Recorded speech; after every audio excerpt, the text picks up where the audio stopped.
have for several years now, on the basis of my Indian Tamil heritage, described me as a tool of the LTT. They have claimed I was in their pay, the Tamil tigress in the UN. This is not only wildly incorrect, it is deeply offensive. This type of abuse has reached an extraordinary crescendo during this past week, with at least 3 government ministers joining in. Secondly, the LTTE was a murderous organization that committed numerous crimes and destroyed many lives. In fact, my only previous visit to Sri Lanka was to attend a commemoration of the celebrated legislator, peacemaker and scholar Neelan Tiruchelvam, who was killed by an LTTE suicide bomb in July 1999. Those in the diaspora who continue to revere the memory of the LTTE must recognize him.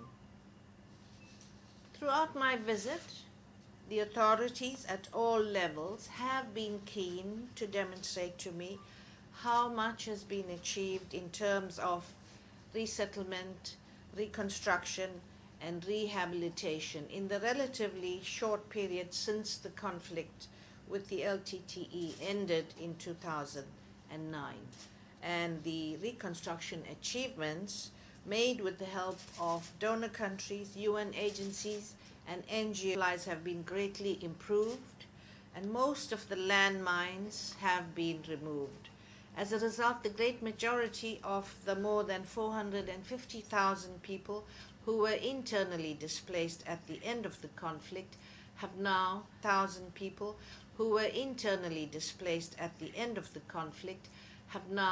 gone home. These are important achievements. It is important everyone recognizes that although the fighting is over, the suffering is not. The recent deployment of the military in support of police to control a demonstration in Wellawaria, which resulted in at least 3 deaths, has sent a shockwave throughout the community. I stress to the Defense Secretary the need to urgently complete and publish a proper investigation into this incident. Too many other investigation files remain pending. For instance, the custodial deaths of prisoners in Vavuniya and Velikada prisons in 2012.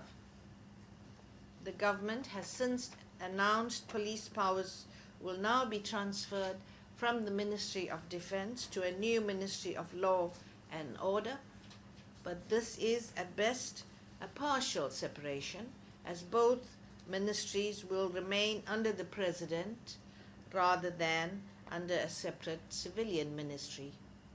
For instance, the custodial deaths of prisoners in Vavuniya and Velikada prisons in 2012.